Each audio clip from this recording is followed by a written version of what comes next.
Hello and welcome to another episode of Mac Minute. In this episode, we're going to be talking a little bit about your hard drive.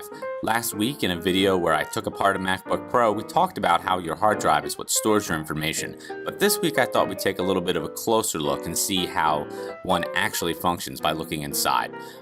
This is a hard drive from a Mac Pro. It's also the same hard drive used in the iMac, so it's a little bit bigger than what's in the MacBook Pro that we looked at last week, but it functions essentially the same way, and it'll be easier for us to see what's going on inside. That little connection right there is a SATA connection, and it's what we use to plug your hard drive into your computer to access your information.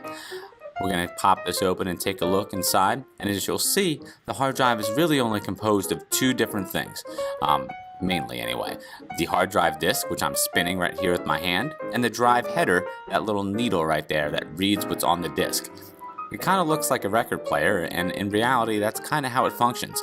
As you're using your computer, accessing files and saving files, your hard drive disk is always spinning. It spins at about, at least usually 5,400 RPMs, if not more, and the header will actually move to read and write information.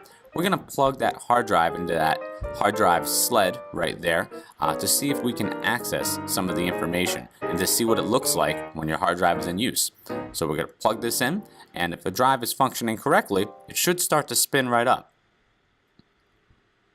As you can see, once we plug this in, the drive starts to move, and the header attempts to read what's on the hard drive in order to access the information. This hard drive is actually malfunctioning, and in a few moments you'll see that it has come to a complete stop. What's interesting about this is I'm going to be able to start it up by using my finger, something that you will never have to do. But when a hard drive malfunctions, sometimes it can be because the drive itself is having a hard time spinning. You may notice that if you turn on your Mac, you'll get a flashing question mark, and then if you move it around a little bit, you try to turn it on again, it comes right up. This is kind of the same idea. That's why it's important to back up your information. If you ever have any questions, comments, or concerns, send us an email at tech@sch.org.